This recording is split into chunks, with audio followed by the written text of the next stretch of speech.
नोएडा में जो केस हुआ है ये सही में बहुत खौफनाक है। आप भी जानकर हैरान हो जाओगे। इसकी जो बेसिक स्टोरी है वो तो आप जानते ही होंगे कि एक टेकी युवराज मेहता अपनी गाड़ी में ड्राइव कर रहे थे रात को और ये गाड़ी एक पानी से भरे गड्ढे में गिर जाती है। युवराज मदद के लिए चिल्लाते हैं। 1.5 घंटे तक वहाँ पर SDRF, पुलिस, फायर ब्रिगेड सब आ जाते हैं लेकिन कोई इसे बचाता नहीं और करीब 2 घंटे के बाद युवराज की डूबकर मौत हो जाती है। इसी समय के अराउंड वहाँ पर एक डिलीवरी बॉय था मोनिंदर नाम का, जो युवराज को बचाने की कोशिश करता है। पानी में खुद कूद जाता है लेकिन अफसोस उसे युवराज नहीं मिल पाता। अब इस घटना के बाद जब मोनिंदर का इंटरव्यू लिया गया तो उसने बताया कि पुलिस भी थी, SDRF भी थी और अग्नि विभाग वाले भी थे, फायर ब्रिगेड वाले भी थे। किसी ने उसकी मदद नहीं करी। बोल रहे थे ठंडा पानी है, हम नहीं जाएंगे अंदर, इसमें सरिया है अंदर।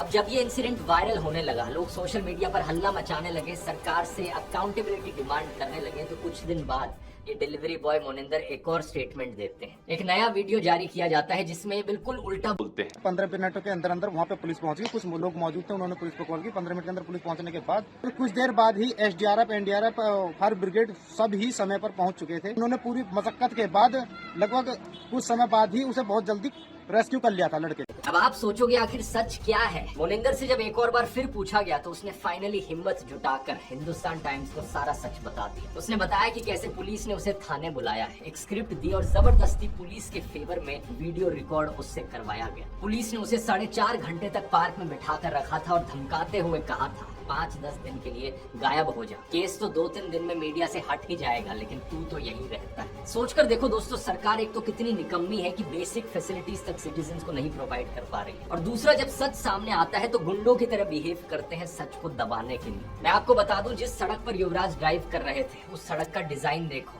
ऐसे 90 डिग्री के एंगल पर कहीं किसी डेवलप्ड कंट्री में आपको कोई सड़क नहीं दिखेगी। पहले तो इतने घटिया तरीके से एक सड़क बनाई गई, दूसरा कोई बैरियर तक नहीं लगाया गया, और तीसरा जब मदद की जरूरत थी ना तो वहाँ की एडमिनिस्ट्रेशन, पुलिस या फायर ब्रिगेड के पास कोई भी इक्विपमेंट थी युवराज को बचाने के लिए। लेकिन जानते हो ये गड्ढा कहाँ से आया? इस जगह पर एक्चुअली में एक मॉल बनना था। बेसमेंट के लिए गड्ढा खोदा गया था लेकिन 2021 से इस प्रोजेक्ट को अबैंडन कर दिया गया। इंडिया टुडे की रिपोर्ट के मुताबिक ये साइट करप्शन के लिए पहले से ही CBI इन्वेस्टिगेशन में थी। और सबसे शॉकिंग बात तो ये है कि इस घटना से सिर्फ 15 दिन पहले इसी गड्ढे में एक और ट्रक भी गिरा था। फॉर्चुनेटली उस ट्रक का ड्राइवर बच गया था, लेकिन तब भी जब ड्राइवर ने नोएडा अथॉरिटी से मदद मांगी थी तो उन्होंने उल्टा उस पर ही बाउंड्री वॉल तोड़ने का आरोप लगा दिया था। ये पूरी घटना दिखाती है दोस्तों क्या होता है एक शहर का हाल जब ऊपर से लेकर नीचे तक पूरा सिस्टम ही खोखला बन जाए।